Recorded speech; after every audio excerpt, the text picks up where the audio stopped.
Jeff Flake has been a problem for the administration because he has put himself over the country for a long time. He has made himself a national brand so that he can go and do what is best for Jeff Flake. And this is another stunt that Jeff Flake is pulling to go and stay relevant in the media. 6 years in the United States Senate. The last 6 years in the U.S. Senate, he's been a big zero for the conservative movement. That's for earlier this hour. Bossy and Lewandowski now, former campaign manager, slamming campaign workers, slamming Jeff Flake after the Arizona senator appeared to call out President Trump for backing the Alabama Senate candidate Roy Moore.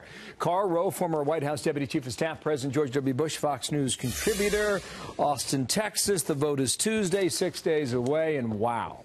How do you reconcile the back and forth that's happening within the party and the reaction you're getting? Well, the Republican Party is disrupted over this. There are a lot of people who believe that Roy Moore ought to be the next senator because he's a God-fearing man who has fought on behalf of Christian values in Alabama for decades. And there are a lot of people in Alabama and elsewhere who don't think he ought to be in the Senate because he's now been accused by 4 credible sources of sexual misconduct, including one relationship with a 16-year-old. So the party is disrupted over this. And look, I understand Lewandowski and Bossy being all wired up about party unity and how dare he do this. But look, everybody has a chance to speak out. President Trump, as a private individual in 2006 and 2007, called for the impeachment of George W. Bush. And I don't think either Mr. Lewandowski or Mr. Bossy were in favor of that either. Well, so everybody gets to have their opinion. These waters run deep. Mitt Romney's got an opinion. He tweeted this out. Roy Moore in the U.S. Senate, he writes, would be a stain on the GOP and on the nation. Lee Corfman and other victims are courageous heroes. No vote, no majority is worth losing our honor, our integrity. Now, this is going to go back and forth, Karl, for the next 6 days. Sure, absolutely. Likely beyond. But what does Alabama think?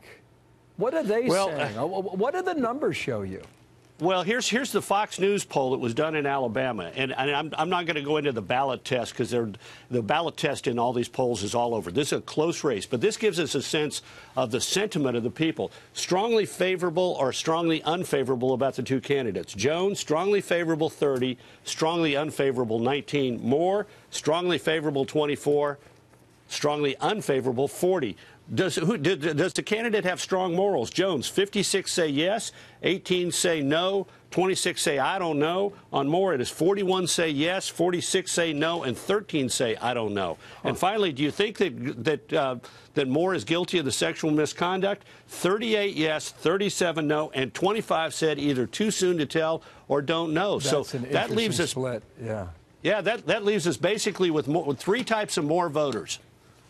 You got the Moore voters who say, I don't believe it. And about 8 out of 10 people who are supporting him say, I don't believe it. 71% of Republicans say, I don't believe it. I believe it, but because of either abortion or Republican agenda or President Trump, I'm going to vote for him. The governor of the state of Alabama, Governor Ivey, says, I'm voting for Moore, and I believe the 4 women who accused him of sexual misconduct. And finally, we got people saying, I believe it, and I'm either going to stay home or I'm going to vote for Jones. That's only 1 out of every 10 Republicans appear to be in this category, but that could be dispositive. You got to think that in a deep red state like this, I mean, for the last couple of decades, the average Republican statewide candidate for Senate or constitutional office has won by over 20 points. So you would think that this would be Moore's advantage, but this makes it a close race, and particularly since he's got... Here's what I see. Let me just try and cut through this a little bit. Trump won the state by 28 points, right? He's got a rally in Pensacola in a couple of days. It's going to feed over to the television market in Mobile, Alabama. Based on the numbers you show, folks like you and others can't call this race today, right? No, I think. And look, this is going to be one where I think it's going to be determined in the last 48 hours, where people sort of say, okay, given all that I know, am I going to vote? And if I'm going to vote, who am I going to vote for? And this is why, to some degree, Moore has an advantage that these charges came out when they did, because there's been enough time for people to sort of, get a hold of him, and they sort of dwindle away. And the issue of Doug Jones being in favor of unlimited abortion, and of President Trump's endorsement, and of Trump saying we don't need a liberal, all of this serves to Moore's advantage. The question is it going to be good enough for him? It's an interesting evaluation. You got it. Karl, thank you so much.